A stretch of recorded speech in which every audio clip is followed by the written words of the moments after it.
What's going on, guys? So this is officially my first YouTube video, and I am so happy because in the past, if you guys have been watching my content, I post a lot of reels or shorts in this case, and there's only so much information I can give you in 30, 60, 90 seconds on a video because there's so many different intricacies we have to consider, right? And actually going further in depth with the education side and understanding the tax laws and the tax strategy side too. So this is why I started this whole YouTube channel.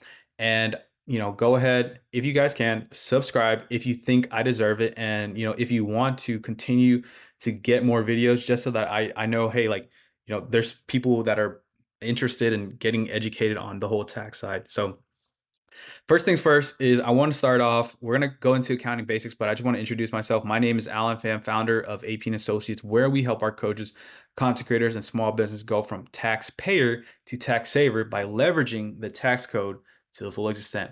Now, I have been in the finance space for over 4 years now and tax advising for 12 months, licensed with Main Street Business Certified Tax Advisor Program.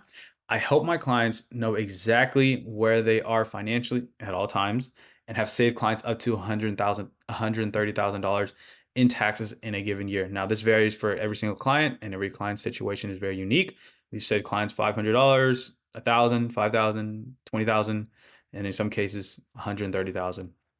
Now, when you start to create income within your business because you are a coach, content creator, or small business, you typically ask, how can you make the most amount of money possible without having to give 20, 30, 40, or 50%, and in some cases 60%, including state for some states, back to our silent business partner, the IRS. The IRS, they are going to come for your money, guys. They're no friendly people. They want their money just as much as you, and they're going to go every single step of the way in order to determine, hey, this business owner, there's some money that we could definitely grab from them.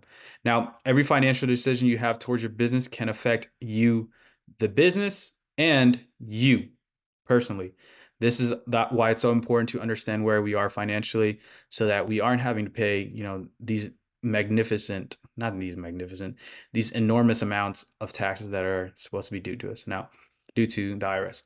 Now, you don't have to know all the tax laws or be able to file your own tax or anything like that. You just have to know that I'm making too much money and I'm afraid of the tax bill that comes with it. Now, this video is going to go over the accounting basics, and this is very important for even seasoned business owners, and especially the new ones, that they have to understand, what is accounting, right? When you start to run a business, you have to understand that, there's going to be transactions with your business. There's going to be reports that you need to, have in order to determine, hey, because we did this in the monthly or the quarterly or the yearly, we need to make that adjustment for, hey, we need to allocate more money to this department, the marketing department, the operations, the client success team. Those are things that, you can determine based on where you are, because you see all the numbers. You're seeing the numbers within your business. And if you guys didn't know, 9 in 10 businesses fail due to money. This could be the funding, the organization, the allocation, revenue, taxes, and etc. Funding could be, you bringing on partners, or you acquiring more money to fund the business so that you can keep it running, getting the money to organize the operations within your business. That's why there's so many different departments. As you start to grow and you start to have more employees, team members, then you can determine, hey, we need to do a lot of work inside the business and we need the capital for it. Revenue, obviously, if you're not able to have revenue within your business, then you're not really a business. You'll probably be going out of business very soon. And then taxes. Taxes are, the silent business partner within our business, where we have to come in and file every single March 15th, depending on what type of entity you have, or April 15th. Now, what is accounting? Accounting is recording all the transactions, reporting with key reports, and analyzing the data. See, accounting is very like a seamless type of line. And this is a very, like right here, recording all the transactions, right? All the transactions that are coming in the business, reporting with the key reports, because you have all the transactions, it gives you reports. And then when you have all the reports, you can analyze the data to determine what are the next steps within the business. What do we need to take out? What do we need to delete? What do we need to bring in or bring on or do differently? All right. Now, recording transactions, aka bookkeeping, shows you what has happened. Now, within the business, for new business owners, you might have like 10 transactions within a month. There's nothing wrong with that, right? You're just starting out. You have money, some money coming in, and then you have transactions from softwares or, legal fees or advising or any type of marketing. Those are just transactions that you have within your business. And when you start to scale, when you start to grow, you're not going to be the person that is, categorizing every single transaction and keeping it up to date. You want to typically hire bookkeepers just so that, they can go ahead and help you with that. This could vary between, some people charge $75 up to $300 depending on, the revenue within your business. Now, this should not be done one time. This needs to be done daily, weekly, and at the very least monthly, just so that we know where we are financially at all times. Because you have these reports, you can determine, hey, this quarter, we made this amount of money. This is where we stand tax liability wise, just so that you're not kind of playing that guessing game of, hey, I need to set aside 25%. Well, if you're making a lot of money, like a boatload of money, and you're making over $500,000, you're going to have a more significant tax bill than potentially 25%, if you're not being strategic with your tax planning. And if you're setting aside only 25%, come April 15th, March 15th, you're going to have an additional tax bill that you have to take care of. So it's important to know where you stand financially at all times, especially the quarterly reports. That's very important. But done daily, just so that we can keep everything organized depending on how many transactions you have. Like if you have a restaurant, you know, I mean, we're talking about what, potentially hundreds of transactions daily, depending on the business, obviously. If you do that in a monthly, you're having thousands of transactions, and it's going to be very difficult for you to go in, spend one day of the month and kind of just doing all that. It's going to get very boring, tedious, and you probably won't like it. You'll hate business afterwards. But first things first. So like I mentioned a little bit earlier, bookkeeping is going to have these types of things: revenue, right? The money coming in from 1 hour consultations, monthly bookkeeping, your 12-week mastermind, brand deals, whatnot. Expenses can include legal fees, software, equipment, coaching services, advertising. Assets within the business that you purchase, like your laptops, equipments, vehicles, your brand name, cash, obviously, right? Liabilities, loans, credit cards, unpaid invoices, taxes. And then there's also the equity, the ownership, the stake within the business. Now, key reports that you need to know to understand where you are right now within business. Now, income statement is often referred to as the P&L, and then I'll go a little bit more into depth about each one, but that's going to be the first one. Balance sheet determines all your assets, your liabilities within the business, and then the equity, and then the cash flow statement is going to be all the money that is actually coming inside of the business.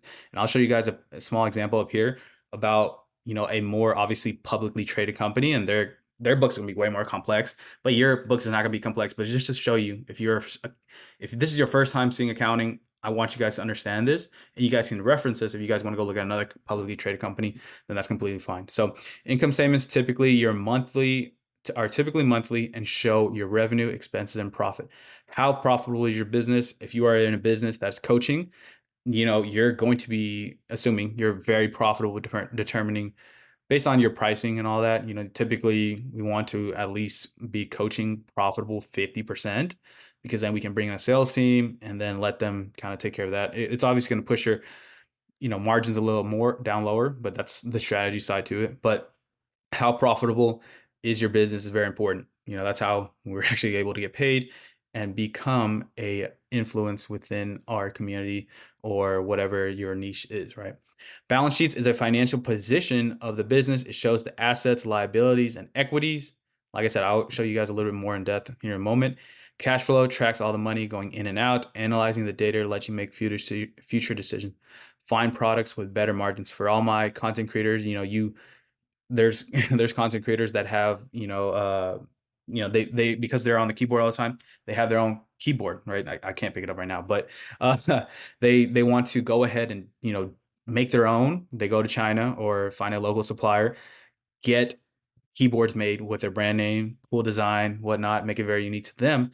But then also at the same time, because you're buying so much and you're making sales, maybe you can go ahead and find a better supplier that gets you a better margin so that you can actually make more money and provide the same quality, because based on, you guys negotiating, the numbers and, how many quantities you have to buy in order to get a better pricing. So that is the first thing, understanding what the tax liability is at the end of the year. So like I mentioned, we typically like to do this for our clients quarterly. because we can determine, hey, in March, April, we determined that, hey, the first 3 months you made this amount. This is if we multiply this by four, because obviously there's 4 quarters in a year, we determined that, hey, your total income is 500,000, and then your tax liability has quadrupled, so it's gonna be times four. So what are we doing to lower this $20,000 tax bill at the end of the year? What are the strategies we can do, right? Rather than just keep on buying vehicles, because that's what apparently a lot of TikTok and Instagram influencers and YouTube shorts they're pushing is like, hey, go buy vehicles, but you can only buy so many vehicles that are over 6,000 pounds. So, what are other strategies that you can utilize in order to lower that tax liability? Because it's very easy to understand, and you can work with any CPA. They're gonna tell you, hey, your profit is 100,000, or your revenue is 100,000, your expenses are 50,000, and your profit is $50,000. It's not very hard to determine that. But what are you doing to lower that amount of profit rather than just spending more money all the time? Because if we're spending more money, then we have less profit, but we also don't want to get taxed as much. So it's kind of like a chess and get rub or what is it? When you pull the tug of war, right? With spending more expenses or in order to have less profit, or do I spend little expenses and have a bunch of profit, but then I get taxed more? So it's like, what do I want to do, right? So it's important to know that. Now, next thing is what strategies are available to us. Like I mentioned earlier, there's going to be so many strategies that you can utilize to lower your tax bill. And, we'll go through that as the life of this YouTube channel is. And that's why I hope you guys subscribe, because I'm going to go through a lot, and, it's going to be a fun time in here. I typically don't like to, I try to make taxes not as boring as possible, because it can get very boring, right? Some cases, people get bored and they want, like, I don't want to watch accounting or hear accounting, or that's why I hired somebody else. Well, some cases some business owners want to understand where they are, because then they can determine, hey, like, what do I need to do next? So it's important that you are utilizing strategies. Should we bring on partners? That's the next thing, right? As you grow in business, you're going to find people that are better than you. And I'm not saying that you're not good, based on what you do, but there's going to be people that are better than you in marketing, something that you're not skilled at. There's going to be people that are better than you in sales. You're going to not be good at sales. You're going to want to bring those people on. You're going to be hiring people because they are better organizers, or they're better at the operation side because of their experience. You're going to bring those type of people on. You're going to bring partners on. You can potentially bring partners on just for the money aspect, and they're passive and they're not very active in the business, but they're an angel investor type of deal, right? So there's so many ways that we can, analyze the data, and do we need to determine, hey, do we need this type of partner so that we can lower the margins for, maybe this department. Now, we need to move more money into this department and less to another, kind of like how I mentioned. And that is essentially what, these three reports are: income statement, balance sheet, and cash flow. Now, next thing I want to show you guys is an example. So I like to go to Yahoo Finance to take a look at this. Now, this is right now what Apple is looking like, right?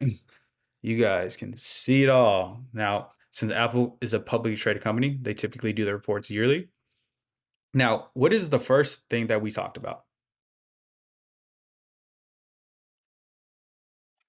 Income statements, right? So you can go ahead and you can see right here, show the income statement, balance sheet, and cash flow, kind of like what we determine, the very important documents or the reports that you need: balance sheet, cash flow.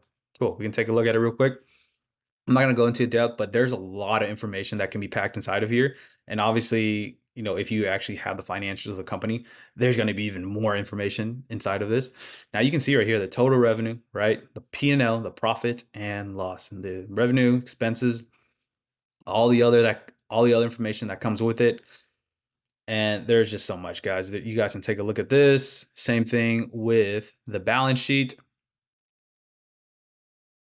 assets, liabilities, and shareholder equity. So this is pretty cool stuff once you get to take a look at it. Like, one of the most fascinating ones for me is like airlines, because they have a bunch of equipment. They're always in debt. But Apple, this is what they're kind of looking at, right? This is their working capital. Like, look at this. In 2022, they had negative 18 million. Crazy, right? So you can actually go ahead and take a look at this cash flow. Same thing. This is the money, the end cash position. So they have 41 million, right? That's not 41 million. This has to be way more, but this typically is in the thousand numbers. So this is what 141 trillion, 41 billion, something like that. But essentially, this obviously there's too many zeros to have, and obviously the complex numbers. But this essentially shows you the income statement if you want to reference something, just so that you can kind of understand and what you're looking at. Depending on obviously QuickBooks, it can generate you that information because you've already categorized your transactions and had those transaction reporting. So this is some pretty cool stuff. But this right here is essentially just the accounting basics I want you guys to get an idea of. If you guys have any questions, shoot them down in the comments and then I'll get back to you guys. But besides that, hopefully you guys learned a thing or two about just, the accounting side for being a coach, a content creator, or even a small business, because there's a lot of information that I can give you guys. But subscribe and stay tuned because I'm looking forward to giving you guys a bunch of content. See you guys. Thank you.